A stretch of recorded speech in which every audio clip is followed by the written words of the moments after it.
But yeah, so thanks for making time to learn how to one-up your Git skills. We're going to talk about we're going to start off going kind of theoretical, talking about some different schools of thought around maintaining Git history. And then we're going to go into some more specific examples. If we have time, I'm going to go through one of the most intricate rebases I've done, which I actually had to do for a project, or for a PR yesterday, and we can actually walk through step by step and see how a really intricate rebase works. So as kind of a disclaimer, there's this idea in the GitHub, or in the Git docs, that talks a lot about plumbing versus porcelain. That typically you're interacting with the porcelain of Git. So there's branch and commit and merge. These are things that are intended to be used by the average end user. But there's also a ton of plumbing involved with Git. It was originally a version control system that was meant to be used by scripts with by Unix scripts, and there's a ton of additional stuff. So I'm going to stay pretty high level at the porcelain level, but there's also the Git book, which I referenced a ton for this presentation, has some really good information on how Git is doing everything sort of internally. And good visuals. And really good visuals. I've actually taken some of those, and at the very end there's a legalese slide that says I took most of this from the Git book. So overall, I want you guys to take away quite a few things from this talk, and maybe just one or two of these, but I want you to learn about the two schools of thought on repo history, hopefully how to do at least a simple rebase and an interactive rebase, a little bit more about how we do Git on the web team, like what our process looks like, at least look at my workflow and decide whether or not it makes sense for you, and then maybe a new trick that you didn't know about Git. All right, so a tale of two histories. There are two main schools of thought on commit history. School 0 would be, it's the record of what actually happened. So in this school, the thought is it's a historical document valuable in its own right and should not be tampered with. From this angle, changing the commit history is almost blasphemous because you're lying about what actually transpired. So what if there's a messy series of merge commits? That's how it happened, and the repository should preserve that for posterity's sake. Which, of course, gives us such classics as initial commit, merge conflicts, fix, or my personal favorite that we ran into on one of our projects, so we couldn't deploy the website. And this was the last commit message. So that was pretty cool. Some of these messages, of course, are shown in jest, and the commit messages could just be improved. But this really is a record of exactly what happened. Some merge conflicts were fixed, and that person pushed that commit to the repo because that is exactly what they ran into. But my point is that the historical record of this is pretty difficult to traverse because those commit messages are not as meaningful if you end up back in history for some reason. Which brings me to the other school of thought, which is it's the story of how your project was made.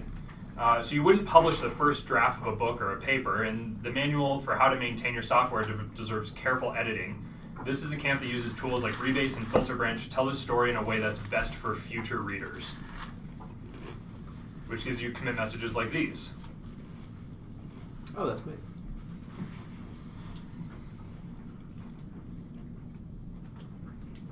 So there's obviously pros and cons to both schools. School 0, the one where it's the record of what actually happened, it's really easy and low risk. It's a really low barrier to entry, and it records what really happened, which is kind of the main point of that school. And feel free, we can scoot around if you guys need more space, want to bring in chairs. But some cons of this approach is that you end up with lots of micro commits with varying levels of meaning. And when you increase the number of commits, there's more time going through the logs. So, if every 20-line change has 3 associated commits with it, I have to go through 3 times as many commits to figure out what happened if I'm traversing the history. And there's lots of reasons you might traverse the history, like you're doing a bisect, or you're just curious, you're going back through history to see what went out last week or whatever. In School 1, where you use tools like Rebase and squashing commits, it's really the story of how your project was made. So there's a clean, meaningful history, which means you get rid of all the whip and initial and and sort of useless commits. But the cons are it's definitely more time consuming. And you have to be careful with rewriting history. That's why I said that it's a higher barrier to entry, because you have to know some more advanced techniques than just what you would learn if you just learn kind of the main Git commands. And I think another huge con is that you can go way too far on one side of this and create a really macro commit containing lots of code. So, you could have something that you've been working on for, 2 weeks or something, and then you end up with one giant commit that's it's just as difficult, if not more difficult, to traverse. So does anybody have any questions on sort of the two different schools of thought before I move on? Where do you think this sort of idea comes from, that it's blasphemous to rewrite history? Is that just because of the inherent risk of doing that, of making irreversible changes, irreversible mistakes? Yeah. So I think, let's see. Back to that quote. They're really saying that there's a lot more risk. There's people. You're losing a level of granularity at some point, right? So it depends if you care. Like at some point, you may say, "I really want to know if this was 5 commits or not, because the third commit did something weird, and I lose that." Right. Right. Yep. Harder to track down. Yeah, I don't know if problem it's came from it. but it's Yeah. These are definitely direct quotes, and I thought they're interesting because they were so in conflict with one another. But I think there's a time and a place for both, and we'll kind of talk about some different options. So sorry. Just before we go forward, is everyone comfortable with how you traverse history, how you would where this would materially make a difference to your life? I know we have some people that are kind of newer to Git. I think just anyone that uses SCM, you might want to look back, you see some code and you're thinking there's a code like this. You can look at the commit history, see when that line was changed, and hopefully there's a helpful commit message make sure we don't give users credit when they yada yada or something like that, instead of just initial whip commit. it. Yeah, initial commit with your story tag, and then. A lot of times when I run into this, the reason why I'm falling back is a bisect. So bisect is a really useful tool that I'm not going to go into in specific here, but we can talk after if you want to learn about it. But you can basically say whatever bug there was, you could say, well, this seems to have been introduced in version 3.0, and in version 3.1, the bug exists in 3.1, but in 3.0 it does not. So with bisect, you can say git bisect good 3.0, git bisect bad 3.1, and it'll take those two commits and it'll put you right in the middle, and it'll say, test this, is the bug there? Yes, no. And if not, it'll continue bisecting down until you find the individual commit that introduced the bug that you're experiencing. Which, if I've got 30 commits for 10 lines of code, that adds 30 more commits that I have to, more steps I have to trace. But at the same time, if it was only one, you couldn't do it at all. Exactly. Well, it could end up with You'd know, I guess. you would end up with the one, and if it's 3.1 was the commit, then you'd be like, well, shit, this is totally useless. So it's definitely a balancing act. So I personally believe in school one, but to understand how to practice this, we kind of need to understand how to do a rebase. So I'm going to start off, this is kind of high level, the difference between merge and rebase. So a merge occurs when you want to integrate two branches together. So in this example, and these are the charts that Matt was talking about that are really awesome and in the Git book. I branched off, so this is kind of like back history. So C0 is the first one, this is the first commit, C1 was the next, C2 was the third commit, and then I branched off an experiment branch, and I made a commit on it called C4, and then someone else had made an additional commit on master that I don't yet have in my experiment branch called C3. Does everybody get what this network looks like? Okay. So when you do a merge between experiment into master, what it does is it does a three-way merge between the two latest branch snapshots and the most recent common ancestor of the two, creating a new snapshot. So that's a lot. But all this is saying is it performs a three-way merge between the latest two snapshots. So the latest snapshot on master was C3. The latest point on experiment was C4. and the most recent common ancestor. So they both shared C2. So it tries to merge these three things together, and then it creates a merge commit called C5. So when you're doing a merge, or you're most of the time you don't ever notice it because it just automatically creates the merge commit for you. But if you try to do this merge and there's a conflict, it'll say, go fix these conflicts, and then you have to do a git commit again, and it'll say, merge conflict, blah, blah, blah. You're actually editing C5 in that case. So does everybody understand how a merge works? It's totally fine, but we've also produced another commit which might not be extremely valuable. If there was a conflict, it could definitely be valuable. But in most cases, if this happens cleanly, we've added another commit that is just saying, I merged these two things together, which in some cases is not very valuable. So a different option is a rebase, which takes one or more patches and applies it on top of the new commits on the destination branch. So we'll walk through this. Again, this is just the exact same start where I branched experiment off of C2, and master has a new commit that experiment does not have yet. So when you rebase off of master, it works by going to the common ancestor of the two branches. So it first looks at C2, where we created the branch, and it generates diffs for each subsequent commit that didn't exist on master. So basically what it's doing is you branched from C2. It says, okay, I'm going to make C4 into a diff. So what are the specific lines of code that changed in C4, and kind of stash that away. Move forward, so sort of make experiment in line with master. So experiment now has C3, and then it's going to apply your change for C4. So all it's doing, so if you had C4 and 5 and 6 and 7, it would create diffs for each of those. Fast forward, so make it like your experiment branch was branched from master at C3, and then replay each of those commits onto the branch. Everybody comfortable with what's happening there? So you're really just catching master up. Sorry, you're really catching up experiment to master. Correct. Exactly. So what you're saying is, pretend like I branched experiment off after whoever committed C3, whoever had done that, and then it literally will do, if you changed 3 lines of code in your next commit, it's going to say, take those 3 lines of code and try to apply it to where we're at now, which is essentially C3 on master. If you have multiple commits, it's just going to apply them one right after the other. And the difference between just stashing that and then switching branches and then committing there is it will kind of overwrite older lines of code. You're losing the commit history at that point, kind of, right? Like you can do multiple commits on that branch. And then it gets squashed into the one. Right. Okay. So if you were squashing them and then you just take a new branch or something, you've kind of only got that one commit message. So this retains exactly what your commit history looked like. So if you had whip, initial commit, spec fix, blah, blah, blah, you would have those 4 commits now on your branch, but it would be like you branched from master at a later time. Okay. If that makes sense.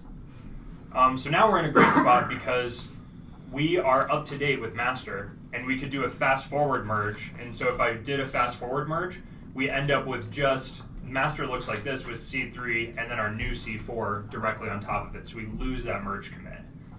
So the results are exactly the same. The code base would look exactly the same in this case, but here's the diff. On the last slide, sorry. Yep. If you had multiple commits, you would see C4 prime, C5 prime, C6 prime. Exactly. Because they haven't been squashed. Exactly. It didn't squash it in this case. So this is the difference. So you end up with this extra commit in the merge case that says this was the merge of these 2 branches in this point in time, versus this is a really linear history, and you're not really recording the fact that you had a branch. You're just saying, I did some work on master, or I did some work on this project, and who cares if it was on a branch or done directly to master. So you have a more linear history. At the point, what do you do if there's a conflict? Does it treat it the same way essentially? So that's a really good point, and if I had more time, I was going to do a slide on this. But basically, what happens is if merge conflicts when rebasing can be more difficult to deal with, because with a merge conflict, it's taking all of your the state of your branch. So like if you had C4, 5, 6, whatever it looked like at C6. it would just say resolve the merge conflicts at that point, at one time. Yeah.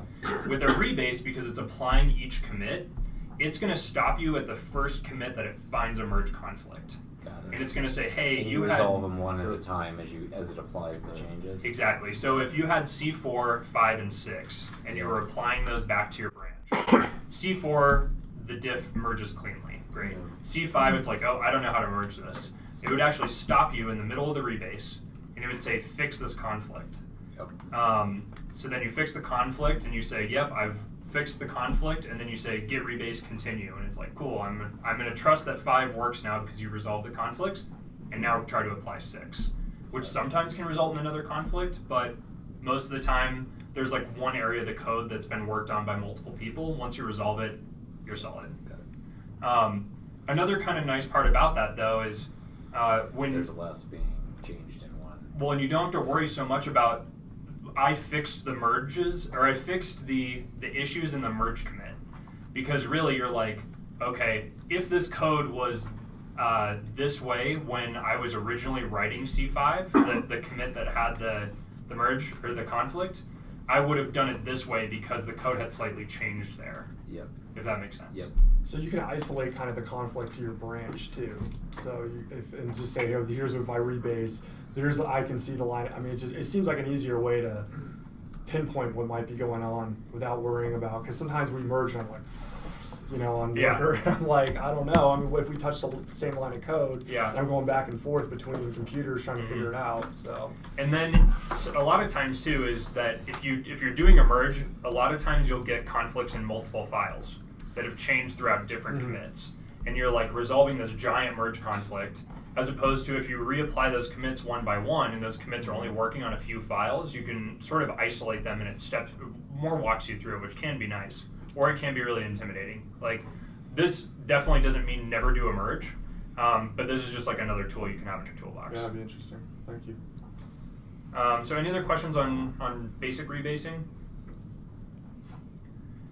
I was just going to say that there's one way of thinking about rebasing. If you go back to the graph, This one? The first one. Yeah, that one. Okay.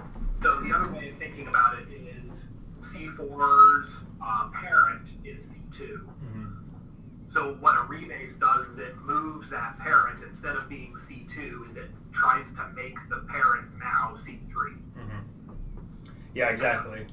And then the rest of what Ben was talking about happens when you need to move the parent of C4. So really you're just sort of moving that node to a different place. Can I ask one more question? Mm-hmm. So if there was C3, C4, C5, C6, and then And then you had does it CN apply? in your branch. Does it skip straight to the furthest one on the right, or does it go through each change set on master and try to apply the chain? It'll fast forward to it'll move the pointer for your branch to the last node. The last point, because got it. The person who merged into master already knows how to resolve those conflicts all the way through. So you're basically just fast forwarding where your pointer is. And what you can see here, the biggest difference in this graph between C4 and C4 prime is that its back pointer is changing from C2 to C3 in this case. Yep. Or if there were multiple, ...cn, it would just point to CN now. All right. So how does this get rid of meaningless commits? Well, it doesn't, but an interactive rebase does. So we now kind of understand the basics of a rebase. So we're going to look at what an interactive rebase does, which helps you to get rid of commits that might not be as meaningful. So an interactive rebase allows you to edit each commit's contents or message as you reapply each commit on top of the ancestor branch. So as you're going through and it's generating a diff for each commit and it's reapplying it, you can actually say, well, I used to call this whip, but now I want to actually call it what actually happened. Or I want to change the name, or I want to change the contents. We'll walk through. Squashing only happens in interactive rebasing, yeah? Correct. Yep. An interactive rebase says don't just apply them one by one on top of the new branch. It says I might want to do something different with those commits. I might want to edit those as you're reapplying them, which is sort of the interactive piece. So when you're working on a feature branch, you're really likely and probably should have a commit history that looks like this, where you've got, phase 1, some spec fixes, some updates, phase 2. In this case, there were broken specs and PR notes, and this person merged develop into this branch. So a lot of stuff was going on as part of this. And, a clean history doesn't mean that you shouldn't mark waypoints as you're going. You absolutely should, because an interactive rebase allows you to fix these up later. And in the example I'll show later, I do this all the time, and then I go through and say, here are the meaningful parts of what the endpoint was. So for this feature, actually very little changed, about 100 lines of code, but in 6 commits, right? Imagine bisecting, so there's like a bug in there, and then you run into the commit message and you see PR notes. You're like, well, effing great, like, this doesn't mean anything to me. Probably feels it. Hey, That's why I squashed them. They're blurred. You have no idea who this is. That looks exactly like it. Okay. 8-bit Gabe. So in the example above, in my opinion, there are sort of 2 problems if this was merged directly. There are a lot of commits retaining history that isn't important to maintain. Fixing specs and making PR notes. The history of that comment may or may not, and I don't know about this specific PR, but a lot of times if you did it one way and someone's like, you probably shouldn't do it that way before this goes live, you should do it this way. That additional commit is maintaining knowledge of that thing that had changed. And because that never saw production, why do we have it? The dev also originally branched off of develop, but then merged develop back in. So you can see here, instead of doing a rebase, we actually have a merge commit where develop was merged back up. So we're actually going to have, if it was merged like this, you would actually get 2 merge commits, one merging develop back in and one merging into develop, which, for that kind of change, it's a lot of extra commits that somebody might have to traverse. Doesn't rebase not show you the merge commits? Doesn't it leave those out? Yes, it is something to do that is different than a merge. In this case, that the dev didn't do that on this branch. So if you were to rebase this to like squash all the commit, well, I guess we squash it. So squashing would be a little bit different, and we'll get into this. And let me know if after I talk about how to do an interactive rebase if you're still confused. All right, so how do we fix it? So an interactive rebase, before merging the feature into develop, the dev could have done an interactive rebase to squash commits that didn't have meaning. You check out develop and update it. So there's a way that you could do this that's a little bit faster, and there's a really, really subtle difference if you fetch develop. I recommend checking out develop, pulling it down so that your local develop is up to date with origin, and then going back to your feature branch and then doing the rebase. The really subtle difference is that when we get to things that you can mess up, if you would have just fetched, it actually prevents Git from telling you that you're overwriting history. So I recommend this way, and I can talk to you about specifics if you're curious. So I did git rebase -i develop, and then because I couldn't check out this dev specific branch, I just made up one here where. Sorry, I think your last slide didn't have the -i. Oh, sorry. Yes, it should be git rebase -i develop. Thanks. So it'll bring you to the interactive rebase screen in whatever editor you've told Git to use. In my case, it's VI. And right now, this is what, if you just did git rebase without the -i, this is exactly what it would do. It would pick each commit along the way and generate a diff for it and reapply that commit. So there's a bunch of stuff you can do here, and it tells you here in these commands what you can do. So pick is kind of the standard thing. Reword is, hey, I want to retain this commit, but I want to change what the message was. You can edit it, which is kind of crazy, and what I'll do in my nutso example if you want to see how you can potentially shoot yourself in the foot.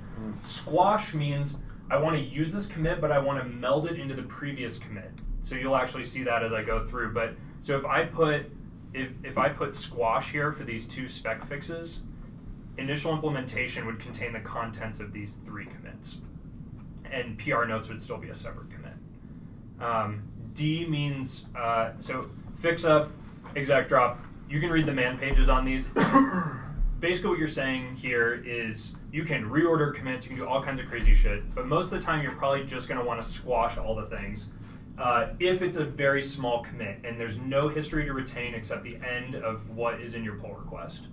So I'm using the shorthand, but you could do reword squash, squash, squash. But what I'm saying here is take this original commit, I want to reword it because initial implementation is not valuable, and I want to squash all these 3 commits so they no longer exist, but what I did in these commits goes into the one commit that I'm going to have at the end. And in this case, reword is actually superfluous because you can do it at the end. Yeah. Exactly. So anyway, I said that I want to reword the commit. So, and we've watched other lunch and learns on this kind of thing, but in this case, since I'm taking this entire feature down into one commit, I wanted to talk about, here's the description. Trying to keep that to 80 characters is nice for the first line because it'll actually show the whole thing in one line on GitHub or in your Emacs for run. So then, again, put stuff in here that you want to see if somebody found this commit, that they would know what the hell you were doing. Some additional information about why we did this. Think of it as a treat for the poor sucker who finds this commit in history and tries to figure out what the heck you were doing. Finishes, maybe give a tracker number or something like that. I watched a cool talk from RubyConf the other day. Your Git config has a template for you, so you can actually make your own Git template if you wanted to have like questions or reminders about like how to write a good message like this. So now we complete my rebase, and this is where Justin was saying that it was superfluous because anything that you leave in here is going to end up in your commit message. So you could have just said pick squash, squash, squash instead of reword squash, squash, squash because this is what the final commit message is going to look like. So I just deleted everything except lines 3 through 7 here. And now we've got one meaningful commit message in history, which is really exciting. And I think that last one is really nice. If as you're going on a feature, you are doing meaningful commits there, progress commits, it kind of makes a nice checklist on that final commit of this is all the things that were done, and you can preserve them by not deleting those lines, in that case. Deleting the message lines. Yeah, don't delete the message line. What's when you the rebase. So thought it still on becomes that one versus just not squashing those commits that have meaning? I would, if there's a separate commit that has meaning, I wouldn't squash it. Yeah. Okay. Because if it carries meaning on its own, it should be its own commit. That's part of that balance between whether you should squash the commits or not. Yep. And I really hope it looks like I will. I hope I have time to go through the example of the one that I did because there were like 10 commits and then I squashed into one and then I split it into 3 different commits because it was all over the board. And then there were 3 meaningful commits and I think we'll have time to get to it. But does anybody else have questions on interactive rebasing, the basics of it? All right. Okay, so when rewriting history or rebasing can go wrong. So this was kind of the point where I was saying, the merge is considered to be safer because you're way less likely to mess something up because you're rewriting history in the case of squashing. I'm going to go into specifics. All right, so consider an example where I'm working on a feature branch and it has 3 commits on origin. So origin you can think of as whatever server, in our case GitHub, that's hosting the source control. So I've got 3 commits, A, B, and C, with messages that are probably not super useful and they were all written by me. I decided to rebase those commits into one commit. However, the designer on my team has checked out my feature branch, added a style commit, pushed it to origin, so the history on origin looks like this. So GitHub has A, B, C, and then D, which is the commit from the designer. If I don't pull from origin first, and I do that interactive rebase that we just walked through, squash my 3 commits into one, I would end up with a new commit hash with just my one commit, and then I do a force push to origin, and I say, here's the branch. I lost Chris's commit, which totally sucks. Because then hopefully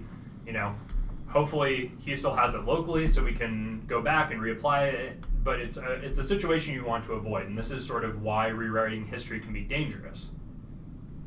So there are 2 things to take from the accident. if you know others are or even might be working on your branch, don't rewrite history until you're ready to merge.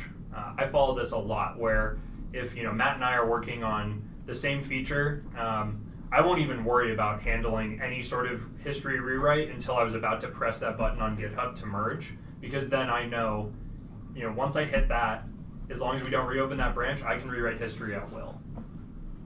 And I think number 2 is that you should always use force with lease to ensure your local remote ref is the same as the origin ref.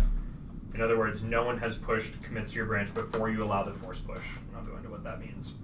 So if I would have used git push -- force with lease, I would have seen that. It would have actually rejected my force because it says stale info. That's kind of the key here. Because it's saying, hey, when you did this, you assumed that the origin, I knew that origin branch, the last commit on it was was C on origin. And it's going to say, hey, I didn't know about that. There's something new on origin, and you're trying to overwrite that, so don't allow it. That's also why you should do the checkout and pull instead of fetch, because that can break force with lease. But if you're going to do it, always use force with lease. Force with lease. I actually have an alias that just overwrites force, so that it always does force with lease. Sounds like in the next version that will become the default, and you'll have to force. Dash underscore I really want to force something else. So it sounds really scary, but it's really not that bad, because at least on in my day-to-day, 9 times out of 10 I'm working on my own branch, and if not, just wait. If you know that somebody else on your team is working on the same branch or an epic branch or something like that, just don't rebase until you're ready to merge. So any questions on when rebasing gets scary? And that just wait is kind of the best of both worlds, in my opinion, because you get school 0 while you're working on a feature and school 1 for preserving history in the future. Which, when I get to what my method is, that's pretty much exactly what I do. Okay, so how do we do Git on the web team? So we do Git flow kinda because most of us don't actually use the Git flow plugin, but we take some of the ideas of what the branches are and what they mean. So from a high level, we have 3 to 4 different kinds of branches. Master, or the release branch. Master is never rebased, ever, because everybody has this checked out. It's a long-lived branch. And actually, GitHub protects me from force pushing the branch, which is a new feature they came out with, which is pretty cool. The test should always pass on the branch. It's tagged with a GitHub release when it's deployed to prod, and it's only branched directly for hotfixes. Otherwise, develop tracks it. Nothing breaks off of that unless there's we need to hotfix this now, and we only want this additional thing in addition to what's in production right now. So the benefits are it allows develop to be in a semi-releasable state with the ability to hotfix emergencies. I say semi-releasable because you don't want to just merge garbage into your develop branch. But if you have several things that you want to build up before a release, you can just merge them into develop, and then when we're ready to go to master, we merge. And the tags also allow really simple history, and we actually use a changelog generator. This presentation's a website I'll send out, but this is the gem that we actually use. It'll generate us every PR that was merged in between versions. I can show you that. It's pretty cool. So develop is the next release branch. So again, never rebased. It's semi-stable. Test should always pass, and that's where your feature and epic branches are merged into develop as you're going. So it allows us to build up the next release without dealing with merge conflicts right before the deploy, and it easily aggregates all the changes before the deploy. You just diff master and develop, see what's there, then you're done. So feature branches are kind of our story branches. They're rebased at will unless you're working on it with somebody else. There's one testable, deployable piece of work, and it's PR'd directly against develop. So the benefits are comfortably rebase when you want, if you're working on your own, otherwise just before it goes in to develop. And whip commits are okay. Again, whip commits, initial release commits, that kind of stuff is totally fine in development, but they shouldn't, in my opinion, end up in the final product. And then we also have epic branches, which are a collection of story branches that might take more than a sprint to get deployable. So if we're working on a big feature, and we know it might take a while, a lot of times we'll branch off an epic branch where we're actually merging features into the Epic branch as we go. And there's reasons for it. They're not rebased until they're ready to merge. They're merged occasionally from develop if develop is active. Related feature branches are branched from the Epic branch, so features that are going into the Epic are branched off of it. And it's basically another develop, but it's going to be shorter lived than develop. Makes a great branch to like throw up on staging. Exactly. As this slide says. Yep. Sorry. So the benefits are it maintains the contract of developing semi-stable. So and it avoids huge PRs. So if we know that we can do about 18 to 22 points a week is like our running velocity.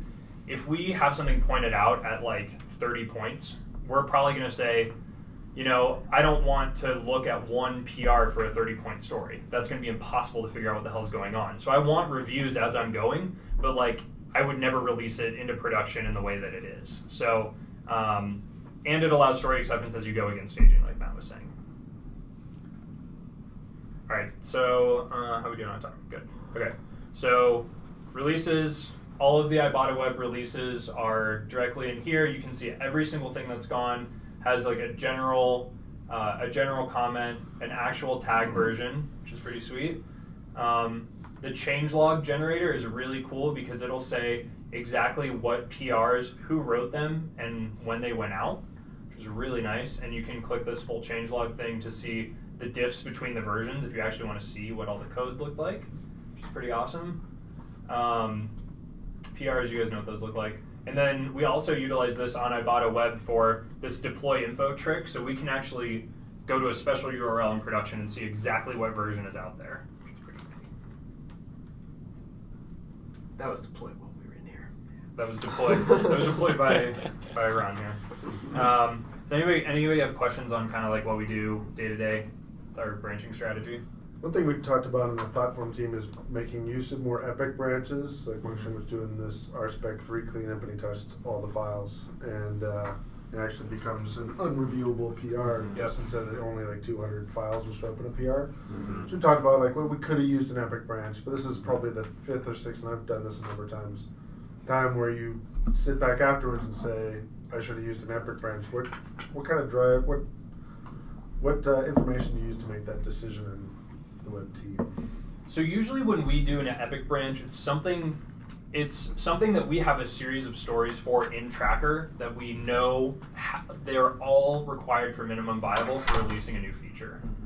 If it's one thing and it's like one containable piece of work that's maybe like, up to 2 points in our pointing scale, which is basically like I can get it done in about a day or so, and it's a unique piece of work that can go out individually, totally on its own. That's a feature branch. But if we know, Matt and Ron and I have to do at least 3 stories each to get the next feature out, then we'll always do an Epic branch. And branches are so cheap in GitHub that if you make one and then you decide that, not in GitHub, in Git, if you make one and then decide I don't need it, who cares? It's 40 bytes for each branch. Like, not a big deal. Yeah, we definitely, it's basically, if you could deploy as you're working, then you don't need an Epic branch. But if it's like you're going to do a lot of stuff before you would ever deploy it, it's nice to break all that stuff up into individual smaller PRs to the Epic branch, and then just have the Epic branch ready to go at the end. One thing that's helpful for me is just kind of seeing how those match up in Tracker. Because kind of like Ben said, it's in my mind anyway, it's basically our next release marker is the next Epic branch, or the current Epic branch, whatever it is. Yep. All right, so I'm going to show you my process really quick for what I do. So I branch from Epic or develop. I work normally, which means whip commits and all kinds of stuff. I squash any commits that don't need to be there anymore, or reword commits. I rebase from the branch that I'm merging into, whether that be develop or the Epic branch. I do the fast forward merge once it's rebased, and then I keep working. Do you squash and rebase separately? Yeah, so I do. You technically don't have to, but I find it to be saner to split those into 2 separate ones, because if I the conflict. Exactly, because if you have six commits and you are pretty sure it's going to conflict with whatever you're rebasing onto, not only are you going to have to pay attention to like what caused this merge conflict to happen, you're also paying attention to something else that happened. And a lot of times I would rather just deal with 2 or 3 commits potentially having conflicts as they're being rebased onto the parent branch, than doing that as one big step. You can definitely do it if it's something small and you're working in an area of code that no one else has really been touching. You could definitely do it, but for sanity, I usually do it in 2 steps. So first I branch. I always start off the same way by creating a branch, either epic or develop. I use git checkout-b. I think there's a way to do it with branch, but I don't know how to do it. I think it might just be git branch feature, my new feature. So cool, we did that. Work normally, so whip commits and all. The branch is yours, and you should track work as it makes sense. Have as many commits as you want, even if they don't have meaning yet, because we can fix them up later. So now we squash all meaningless commits. And again, I really want to reiterate that this does not mean that every PR must have 1 commit. I've worked on open source projects before where the maintainer was like, there has to be 1 commit for every PR. Even if it's like a 10,000 line change, he wants 1 commit, which I think is ridiculous. It means that the diff stored in history by a commit is, if it's not useful on its own, squash it into another commit that carries meaning. And remember that you can always reorder commits if you want to. Now I rebase, so I rebase my branch off of the ancestor branch, usually develop, or your epic branch, or master, or whatever you use. So only a fast forward merge will occur. Merge it in, check out the parent branch, and git merge. I'll do a fast forward merge, which does not create the merge commit. You can do that via GitHub or the command line. If you GitHub doesn't do that fast forward merge though, right? It does a merge commit. It will do a fast forward commit if you have pushed your rebased branch. Okay. So Yeah, it'll fast forward if it can. Yep. Okay. So and it'll fast forward if your branch is up to date with whatever the most current is on. Okay. Because it's using literally the same git command, just merge. It'll just do the 3-way merge with the merge commit if you're not up to date, but if you are up to date, you're good. Sometimes I like to. The only bummer, I guess, about doing it through GitHub is that after your rebase, you have to force push to ancestor and then just to hit the merge button. So a lot of times I'll just check out, develop, merge it just at the command line and then push it, but whatever floats your boat, really. And then just close the PR. Yep. Just it'll show as no, it won't show as merge. Yeah, so you would have to close it. Yeah, because it wouldn't see that those. If you didn't push your squash commits up, it wouldn't know. So if you did push your squash commits, but then you did the rebase, and yeah, I don't know. I don't know exactly what the history would look like, but yeah, I think you just close the PR then. Yeah, actually, I You're might actually see that. pointing at the old history hashes, and the PR would essentially be invalid. Right. Yeah. You definitely have conflicts. Yeah, I kind of like having the merge commits anyways on the pull requests on the platform at least, because when we deploy, you see all the changes that went in. The ones that I focus on sort of documenting on that commit mess or the deploy messages, all the PRs that were merged. Right. I don't care about the incremental. That ends up being sort of our change log. Yep. But you have to be careful with that because One of them might- if I branched and no one had pushed anything to develop, and then that was the first thing merged in, no merge commit would be there. Yep. And then I repeat. Very exciting. Party. Anybody have questions on the method I use? So how do you squash without the rebase then? Is there, Well, so I am doing an interactive rebase technically. So I kind of think of squashing and rebasing as 2 different things in my mind, even though they're kind of essentially doing the same thing. When I think about a rebase, I'm thinking about taking the head pointer of my branch and moving it forward to whatever the most current is on my ancestor branch. Yeah. And I consider squashing to be like a local thing that I'm doing. So you'll interactively rebase against develop, which you haven't gotten the most recent copy of. That- If yeah. you've pulled develop from origin, you can't do them as 2 separate steps, right? Unless you do. You could, yeah. You'd have to do like the commit hash. The commit hash. Okay. Exactly. Yep. Which I can show you in this example. Any other questions on this before we go on to some other Git tricks? So here's some other Git tricks that you can add to your toolbox. Git commit amend is really, really useful.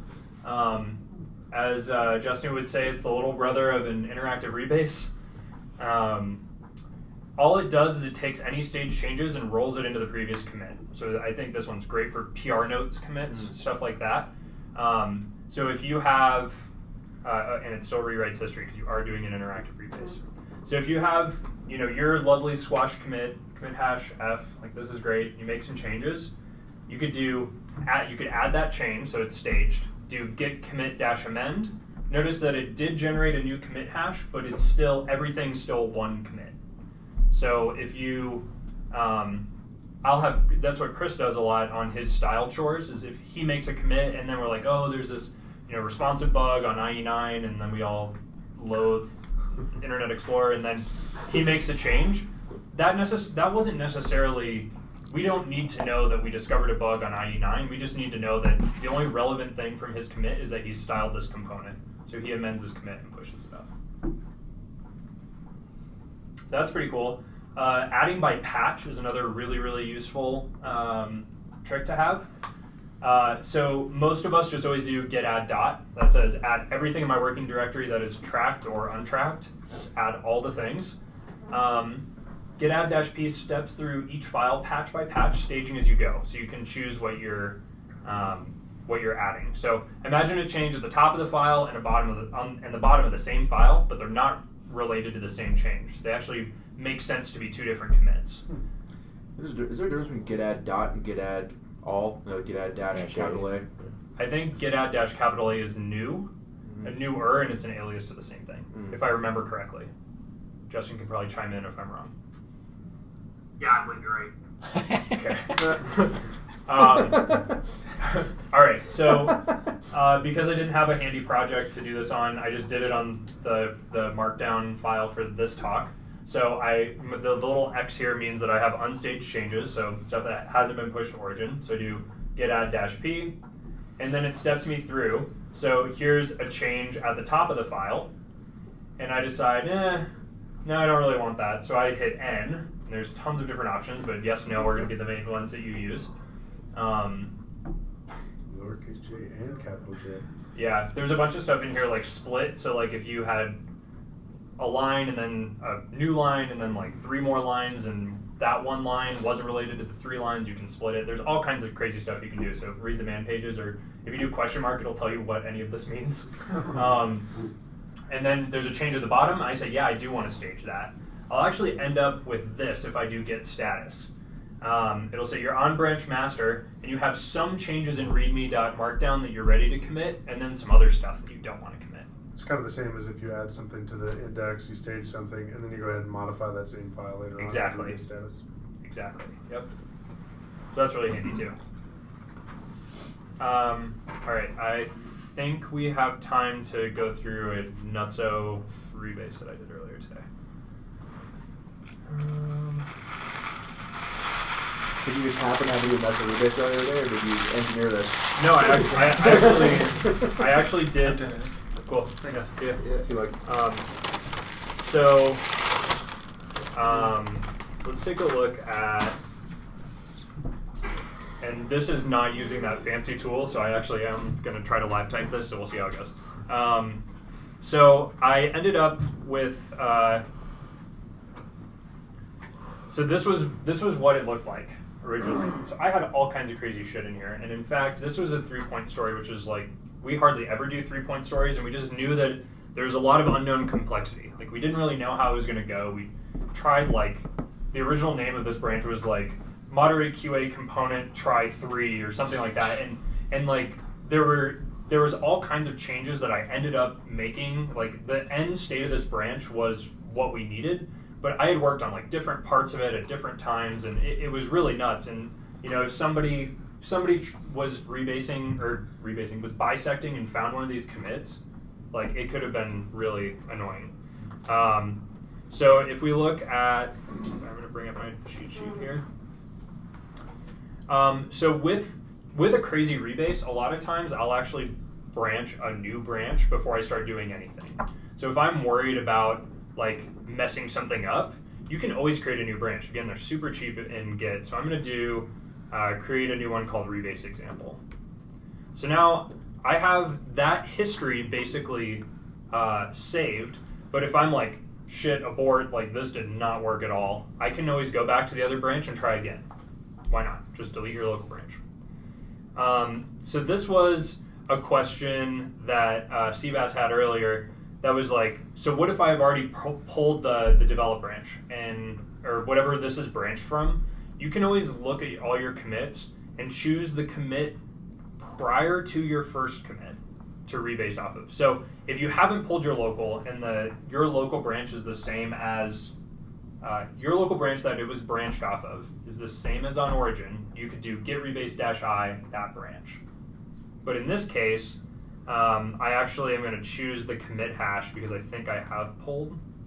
So whip, if we go back to this was my first commit. So I just want to go one back from that saying I want to rebase all of this crap that happened after this. So I can do git rebase-i, that commit. So here's our friendly rebase screen that we know and love now. So I'm gonna actually just, I decided that I wanted to squash all of this crap down. So obviously I need to have at least one commit that doesn't get squashed, so I'm gonna pick the first one. But all this other crap, I just want to squash all this in and then split it back up as it makes sense. So I'm going to use the git add by patch to split these up into meaningful related commits. I'm going to squash all this crap together, and it's doing the rebase. All right, so goodbye all of these. Now we've got one commit, which is not what you should always do, but it's where I'm going to start. So now if we look at our log, all of those other commits are gone, and this is a big-ass commit from all the crap that I did in that branch. So that's not very helpful. So I'm going to do a rebase, but I'm going to use a feature called edit, which I actually hadn't used before. So edit is going to allow me to basically reset my head pointer. It's going to unstage all the changes that happened in that commit, and I can create as many meaningful commits as I go as I want. So what I'm going to do is do another rebase, and this could have all been in one command. I could have said that I wanted to edit it instead of pick it, but I wanted to talk through it step by step. So I'm going to type edit, my one command, quit out, and so now it says, okay, I stopped at this place. You can amend the commit now, and once you're satisfied with your change, tell the rebase, hey, I'm done messing around. So this is a little trick that basically says reset all the files. And if you do git help rebase, it'll tell you all of these commands. I literally just pulled those directly off. But if we look at my status, this is every file that changed in that original PR. All of those are here, and they're all unstaged now. So this is like I did everything as one commit. So then this was the fun part because I actually had to take the time to figure out what was meaningful and how did those things relate. So I did git add -p, and I actually stepped through, and I have my cheat sheet here because I know which ones were which, but I actually went through and thought about each one of these, and I was like, which ones of these are related? Because I thought about the 3 things that I did in this PR, and I was like, I want one commit for this, I want one commit for this other part, and the one commit for the other one. And it talks about hunks here, which is funny, of course, but what does it define as a hunk? Is it basically just like a contiguous block of changed lines? Yep.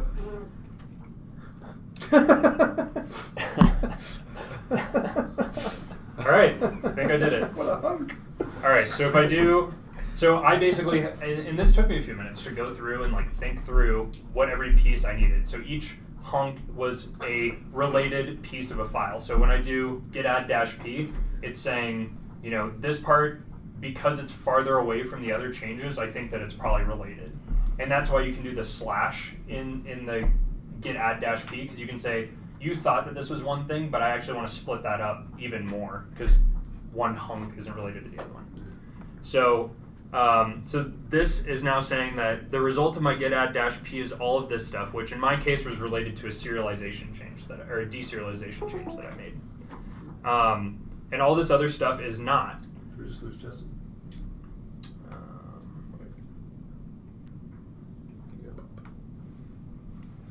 He's on a hip chat call, so assuming something blew up. Okay, so I've got all that stuff. So this is kind of standard. I can just do so what I actually did was I did git diff -- cached. This is another cool trick. This will show you all the diff of everything that's staged to go up. So it's going to show me all these files listed in green here. And I went through and I was like, cool, this all looks excellent. This is what I was doing and when I was hitting yn. So now I can commit. And this was my actual commit message that I put on here.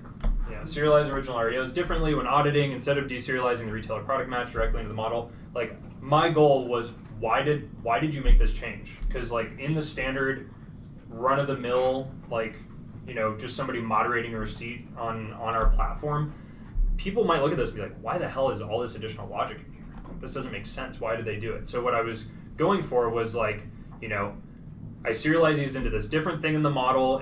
This setup allows us to do this other thing. We're tricking the subcomponents into thinking that the receipt's never been moderated, but it really is, and we're moving this out. So if somebody, for some reason, ended up here, they would kind of get my thought process of what I was doing. So then I just quit. All right, so I'm still rebasing if I do git status. I have an interactive rebase in progress, and I still have all these other files that are unstaged. So I've got my one commit that makes sense, but again, I'm gonna add by patch because I was like, all right, I got the serialization stuff out, great. I'm gonna git add -p, and that's related.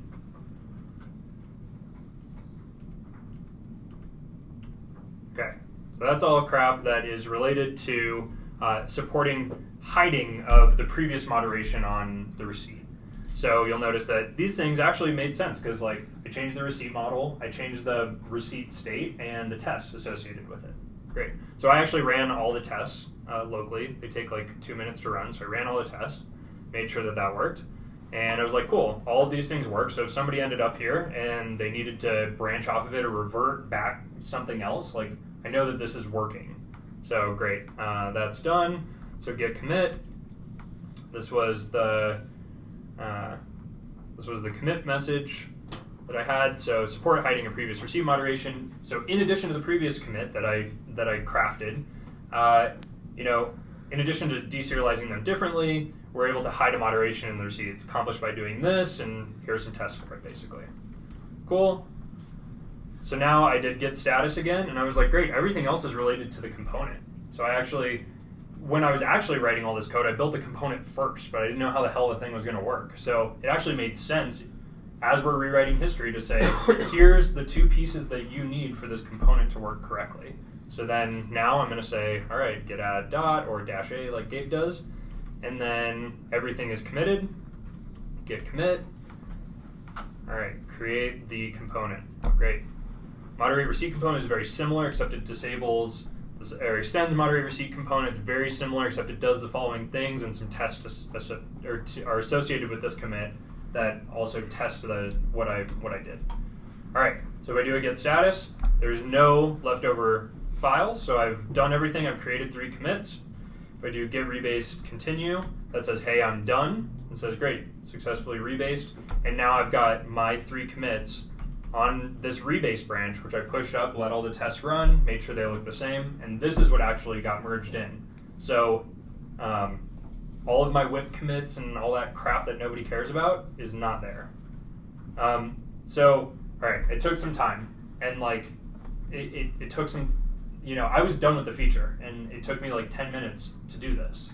But it's an investment in the story of your project to make sure that you can go through the commit history and know what the hell is going on, because the first time you do a bisect and you end up on a PR notes thing, you're gonna be like, what the hell? So that was the original, and this is what actually went in. So I actually can look through history, it's meaningful, I know what happened.